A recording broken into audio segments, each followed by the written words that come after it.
Welcome back, and we at the last few minutes of our program tonight.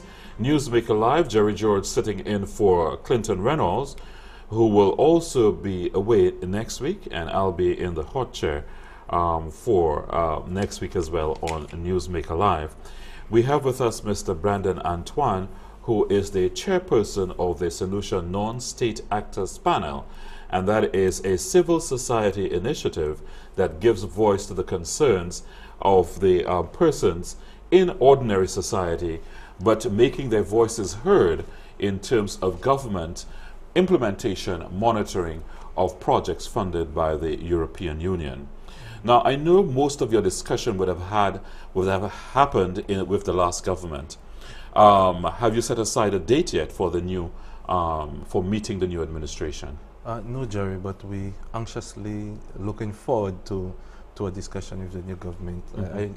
I rather suspect the point person there will be the Minister of Social Transformation, Mr. Dalson, because he's also responsible for... you dealt with him before? No. Okay. EU-funded projects through the SSDF and so on. Okay. So we're looking forward to meeting with him to articulate our views as boldly and clearly as we can. Okay. Whether it be economic issues, we know VAT is soon to hit us, and we would surely want to discuss how this will impact our members. Actually, Jerry, we're also looking forward to...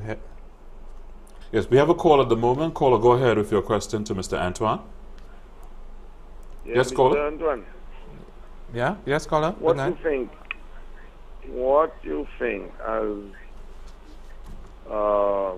lawman in the street can suggest to the government to make St. Lucia work, make a difference in our economy? What do you think an ordinary citizen can suggest to make St. Lucia work? Caller, this is really a broad question. You have any particular issue in mind that perhaps is, at the forefront of your mind? What particular area you would like to see improved? What I want to reach you with is that, like, the people at the high office, they do not really care at the layman in the street, because they always have a bread with butter, and the others 75% are nothing. And caller, one of the main reasons for that is because we've not organized ourselves in such a way that we can, lobby government for whatever focus we want them to have. And our history, caller, what we do is that we give a government a mandate for 5 years, and then we turn our backs until the next elections.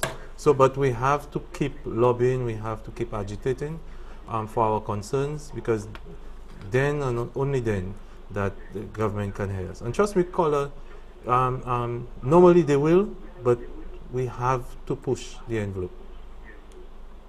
Caller?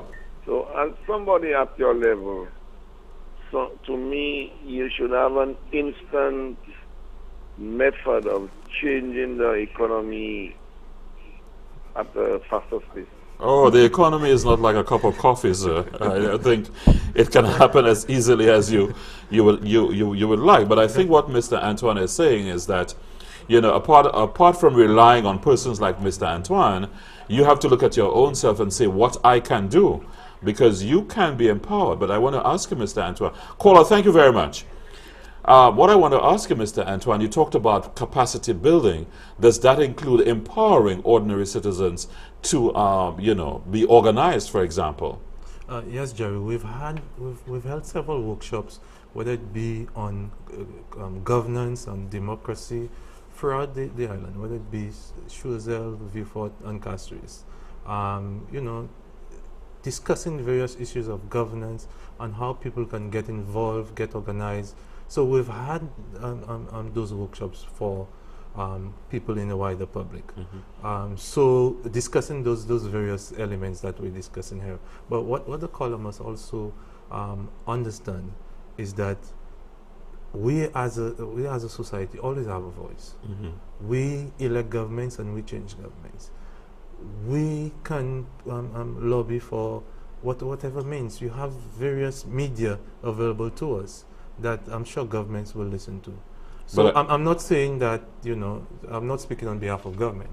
Clearly not. I'm representing civil society, an area that governments don't really, you know, appreciate, you know, that much. well, I think one of the difficulties is that, you know, mobilization Yeah. is something that is a bit ticklish. Yeah. And that goes, you know, all around, whether it's government, whether it is civil society.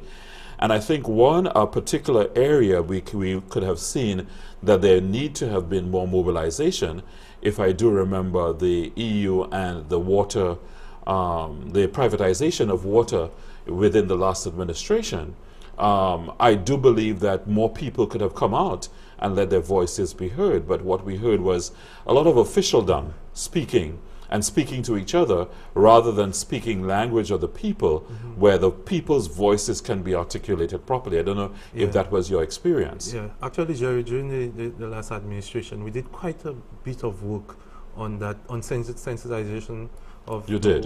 Quite a bit throughout the island. Again, as far as Monrepo, Soufrière, we also held a meeting together with the civil society network on the market steps.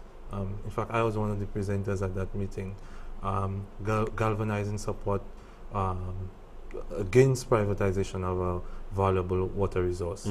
And then again, Jerry, the public showing was, you know, a bit dismal.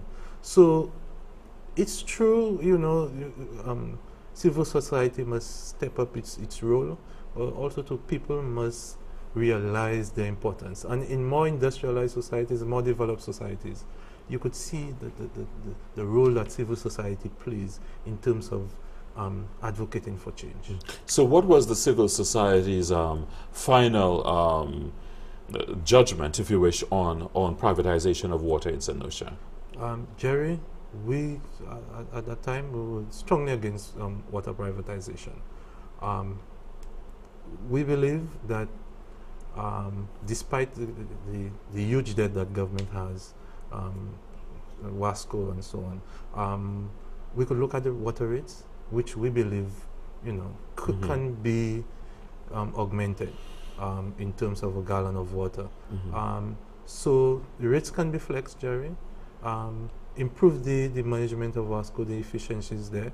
I believe we need to have a whole new focus. Maybe change the WASCO management team. But something must be done, Jerry, to create efficiencies within WASCO.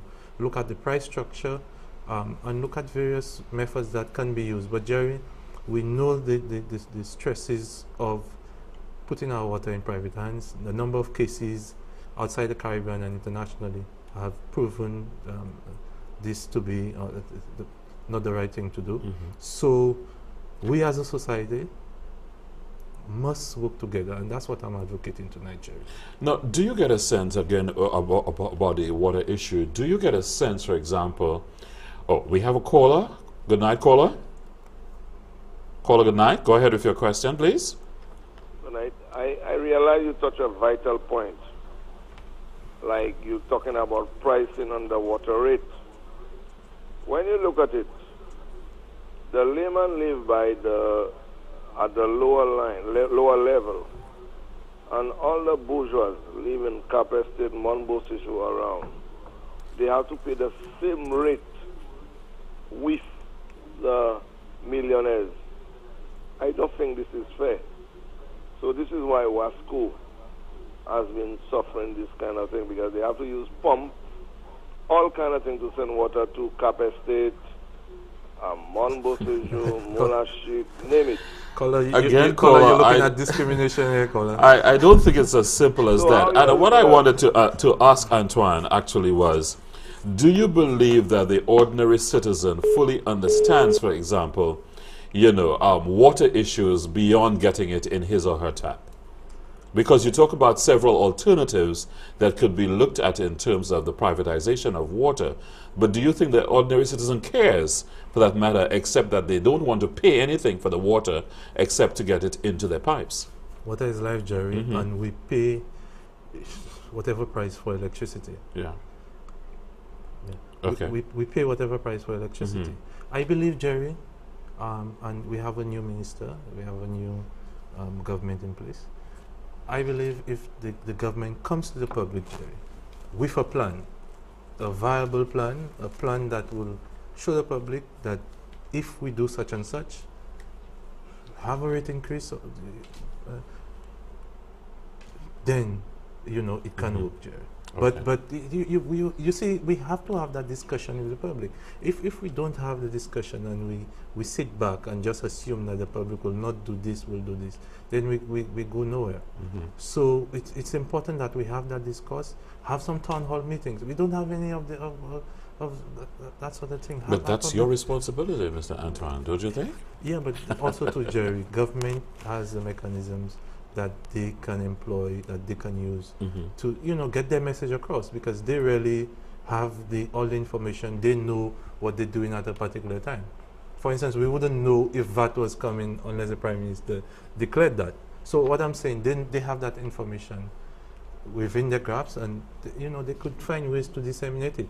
Okay, we'll take a break right now. When we come back, just a final word about that, because I know it's been in the air for quite some time, but have you had a chance to discuss it? I know not yet, but what is your overall feeling about it when we return on Newsmaker Live?